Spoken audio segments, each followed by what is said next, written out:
What's going on, everybody, and welcome back to the channel. So lately I've had some questions about bugs. No, not Bugs Bunny, but Morse code bugs. Yeah, I know, cheesy joke. That was my dad joke for the day. I've had some questions about these things, specifically, how do you set them up? So I'm going to talk about how I do this today. And I'm also going to talk a little bit about the three keys I've got in front of me, the differences. We'll talk about the different components. We'll talk briefly about sending on them. And then I'm going to show you how I set these up. Now, let me preface this by saying I am not a bug expert. There are people out there who know way more than I do. There are guys at LICW, like the guys who teach the Wild About Bugs class, who have forgotten more about bugs than I'll ever know. And if you're an LICW member, I'd encourage you to take that class. Tom and those guys, they are gurus when it comes to bugs. But I'm going to show you how I go about setting up a bug. Like I said, I'm going to start by talking a little bit about some of the components and what they do. And they all work basically the same way. So I've got three keys in front of me. This one right here, this is a 1961 Vibraplex Original. This is a 1973 Vibraplex Champion. And this is an early 1940s, I'm not sure what year, maybe 1941-ish, SpeedX Model 500. And you can see this is the one I currently have hooked up to the radio. So let's talk about the anatomy of these real quick. So let me get this Champion out of the way. We'll talk about this key right here in front of us. So this is probably the bug most people are going to think of when they think about bugs. This thing's been around for a long time. You can still buy these to this day. It's the identical key. You can buy these used. You can buy them new. I'd recommend you buy a used one. I kind of like the vintage ones better. So let me set the camera up here on the desk. Let me tip you guys down. So let's talk a little bit about the anatomy of one of these things. All right, so you've got your base. The base is steel. It's very heavy. These Vibraplex ones have 3 feet. There's 2 in the back, 1 in the front. So at the back of the key here, we've got 2 paddles. So this one on my thumb controls the dits. This one on my index finger controls the DAs. All right, so I'm going to pick you guys back up. So you will see that along with that, I have a couple of contacts. So if I close this, you'll see a set of contacts right here. Those are my DA contacts. All right. Up here, this contact right here is my DIT contact. Okay. This post adjusts the DA contact. This post adjusts the DIT contact. Some of these old keys have a shorting bar on them. If you were using this on a wired telegraph, you would need to have this closed so the signal could go through your key to the next station. We've got this trunnion here, which supports the key. So you can see it kind of has, it's got a post. This is adjustable for tension. So you can adjust with this how much friction there is on this post. Some of these come jeweled. If you get one of the deluxe ones, they're jeweled. This is just an original standard one. So you've got 2 stoppers here. One controls how far this arm goes this way. One controls how far the arm goes this way. We've got 2 posts where we're going to hook our connection up for our radio. We've got our pendulum here with a weight on the end. And then we have a damper. That damper dampens this arm when it comes back and it bounces. That dampens those oscillations. All right. On the bottom, you can see we've got a shorting bar that goes from this connection here to both the DIT and the DA connection up here. The other one is grounded to the key itself. Okay, so those are the basic components. And the way this works is when I hit the DA key, it closes this contact in the back and it makes DAs. When I hit the DIT key right here, if you watch my pendulum and you watch this contact right here, you'll see that it bounces. All right, and that's what makes your DITs. So if we look at this SpeedX, which is the one that I currently have hooked up to the radio. All right, so here's our DA contact. Here's our DIT contact. This one has 2 weights. This one's real fast. Again, this one has a shorting bar as well. All the adjustments are basically identical. So when we look at this key, so let me set this down. So when we look at this key, if I was going to send on this key, let me get this in focus. So DAs, and those DAs are continuous. As long as I hold that paddle down, it sends a DA. When I hit the DIT, this pendulum is going to oscillate. All right, and that pendulum vibrating and making contact back here is what gives us our DIT. So let me get you guys up like this.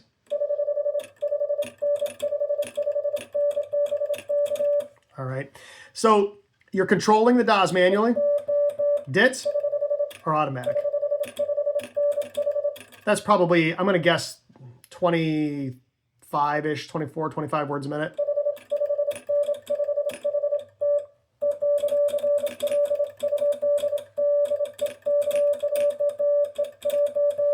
Maybe a little bit faster. It's hard to say. Speed on a bug, we'll talk about that in a little bit, is kind of weird. Now, if I want to control the speed of the DITs, I can move these weights back. So if I move these weights, and this one, I have a little bit more adjustment because it's got two weights, but let me move these weights back.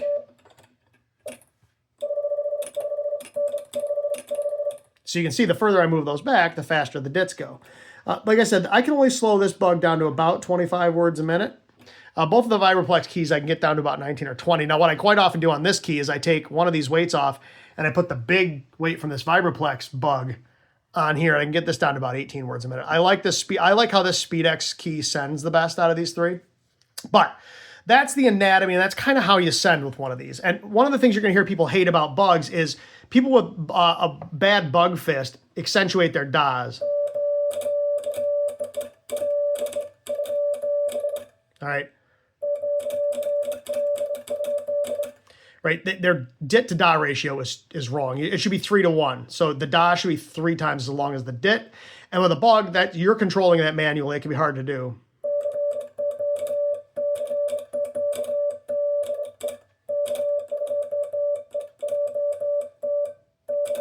Okay, so that's how a bug works.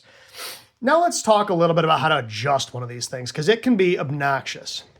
So what I'm going to do, because I'm a psycho, is I am going to just destroy this bug. I am going to unadjust everything. So this thing's now doesn't work.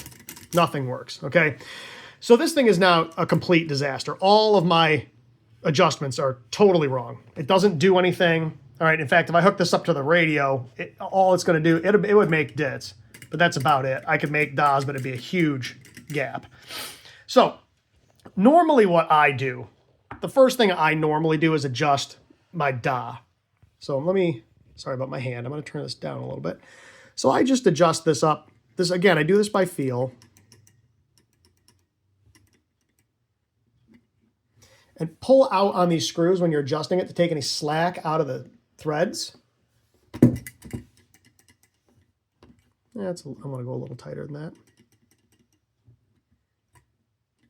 All right, that works. And this spring right here adjusts the tension on here, okay? So the next thing I need to do is I need to adjust this arm against the damper. So the way you do that is you want this weight to just make contact with this damper. When you let this key go, this should just make contact. You see this one comes wailing back. So what I'm going to do is I need to adjust this guy up. All right, I don't know if you can see that or not, but I just pulled it. It's not just off that damper. So now I'm going to bring this back until it just, I don't know if you saw the damper move. So let me do it again. Bring it back so you can see it's not touching anymore. Now I'm going to tighten that screw up, and you're going to see this damper just move. See it right there? Once you see the damper move, we're going to go ahead and we're going to lock this screw down. So let me put the camera down. Sorry if it's bouncing around a little bit. It's hard to do with. And again, I'm going to pull out on that screw, put some tension on the threads, tighten that guy down. And then I'm just going to check and make sure. That's a little too much. I'm going to go a little further. So I want to back this thing. I want to run this in just a little bit.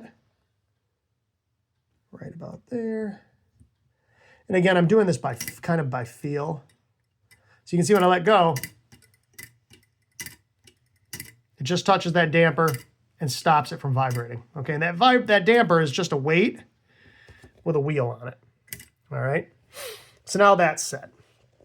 So the next thing I want to do is I'm going to adjust how far this arm can move.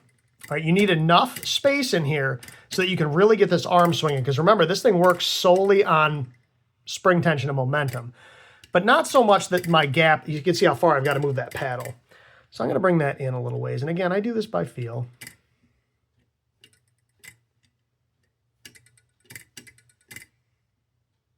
You got to have enough. You have to have enough movement in here to get enough momentum on the arm. All right. So now I've kind of got this thing adjusted sort of the way I want it. I'm actually going to hook this key up to the radio to do the rest of this. So let me unhook the SpeedX key. Hook the Vibraplex key up. So let's see. Put this guy in here. This guy in here. So now you're going to see, but you can see I don't have any dits yet. So now what I'm going to, this is how I do this. I'm going to close that so that it stops moving, and then I'm going to pull out on the screw and I'm going to tighten until I just get a tone.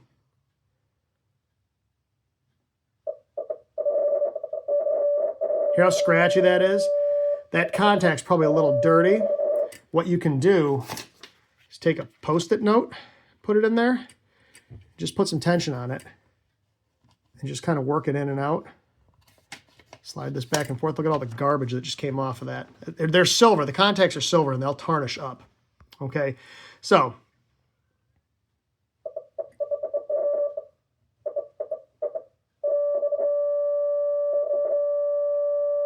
let's try that.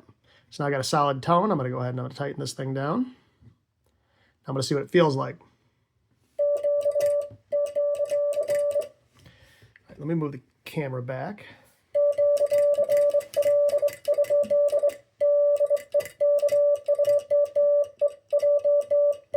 Okay, that feels pretty good. The dits are a little scratchy. You'll see I've got a little piece of foam in the spring right here. Okay, and all that does is dampen this little U-shaped spring from vibrating. A lot of times these keys will bounce and you'll send unintended dits. That little piece of foam in there, I can move that up and down to change the dwell, or how long this, how long those dits are. If I move that back, it makes that dit just a little bit longer, so I can actually adjust the dit length. You can hear that's a little scratchy on the radio still, so you can hear that's a little scratchy. Again, it's that key's probably still a little dirty, but you can hear how slow this key is currently going.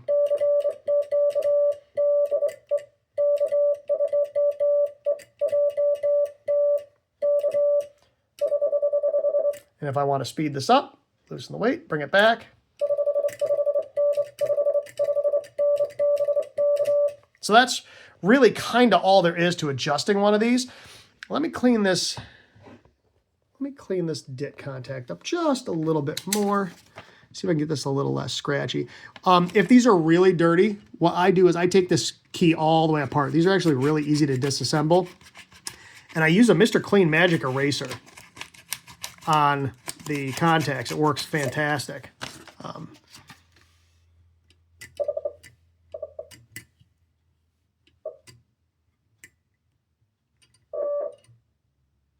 Notice how I'm not getting anything out of that now.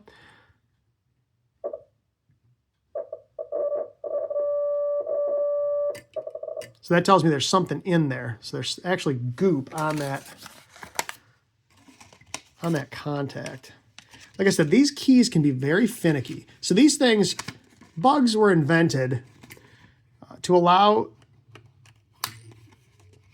telegraph operators to send faster than they could on a straight key.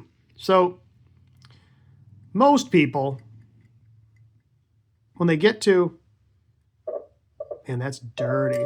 Most people, when they get to about 20 words a minute on a straight key, that's about as fast as they can send realistically without falling apart. Most people, once you get above 20 words a minute, now there are obviously exceptions to the rule. There are people that can send very fast on a straight key, but most people, above 20 words a minute, it turns into a soup sandwich. The bug allowed them to send faster than that. There we go. Still garbagey.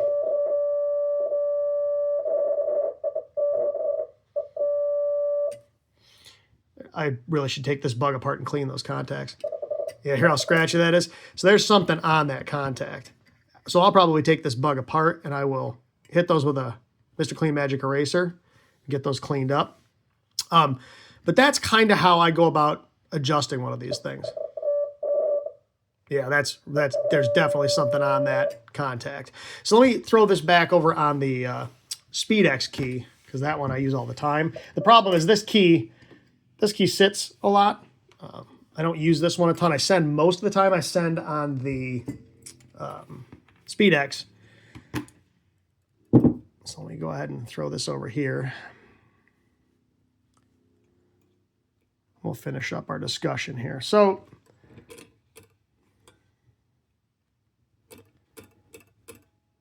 what I'm going to do is I'm actually going to take these weights off of here.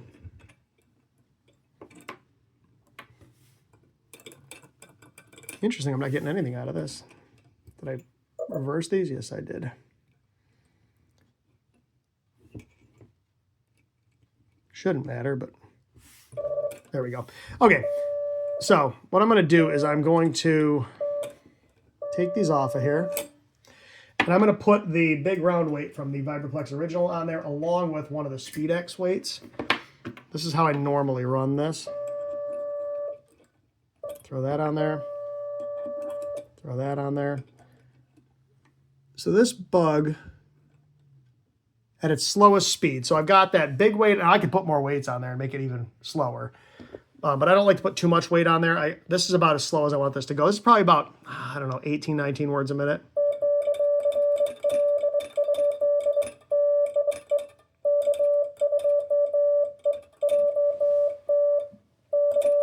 Sounded a little funky because the camera's kind of in my way. And if I speed it up, so I can move just one weight, and that'll speed it up a little bit. Or I can move this one back.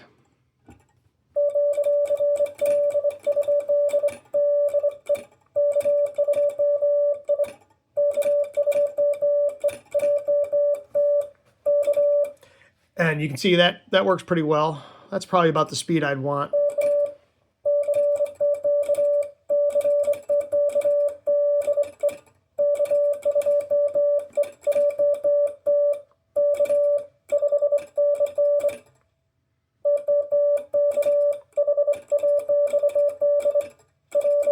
Yep, so that's about where I would run that key. Let's talk for just a minute about speed, and then we'll button things up. We're at about 20 minutes, and I don't want to make this video too long. It's hard to know exactly what speed you're going on a bug. You know, you kind of have to do it by ear. What I like to do is once I get the bug set how I want it, I call CQ and see what the reverse beacon network tells me. Like I said, this bug, when I slow it down as slow as it'll go, is with both of these weights on it, is about 18 words a minute. The Vibraplex, with just the one weight on them, they'll go about 19. All right, as slow as they'll go. You can make them slower. There's a lot of things you can do to make a bug go slower. I'm not really sure why you'd want to, though. The idea behind a bug is to be able to send manual code faster than you can on a straight key. Now, one of the problems is it's hard to QRS, right? So if I'm calling away and somebody sends QRS, slow down, hard to do on a bug. Now, there are two things you can do. You can use just the DA as a straight key. These Speed X keys are cool though, because you can lay them down on their side. Oh, you gotta go the other way. Oh, it's not gonna let me. I gotta undo this. Anyway, you can lay it down on its side. I have to loosen this up and use it just like a straight key. So if I loosen this guy up and lay it over so that the DIT contact isn't making contact, you can use this just like a straight key. So that guy's loose. I got to tighten. I don't know if you saw that or not, but that post moves. So that screw on the bottom right there is getting loose. So I'll have to get a screwdriver out and tighten that up. But that's really kind of all there is to a bug.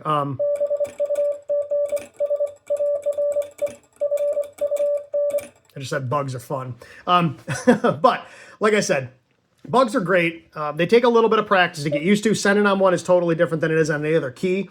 So if you want to give a shot, by all means, I'd recommend you do it. Hop on eBay, see what you can find for an inexpensive key. Be careful, don't buy one that's beat the snot.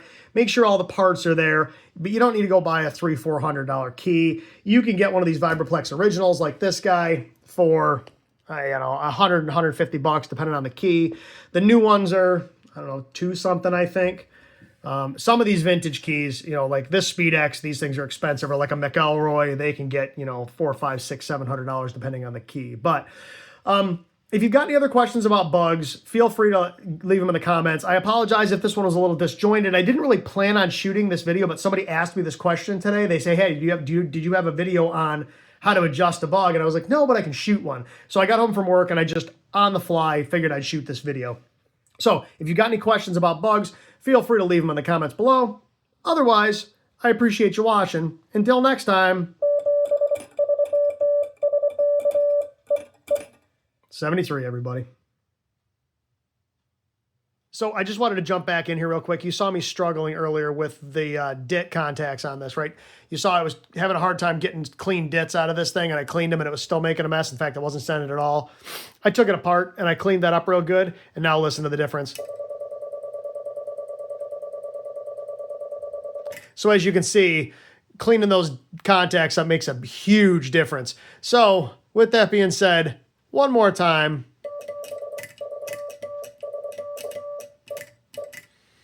Thanks for watching, everybody. 7-3.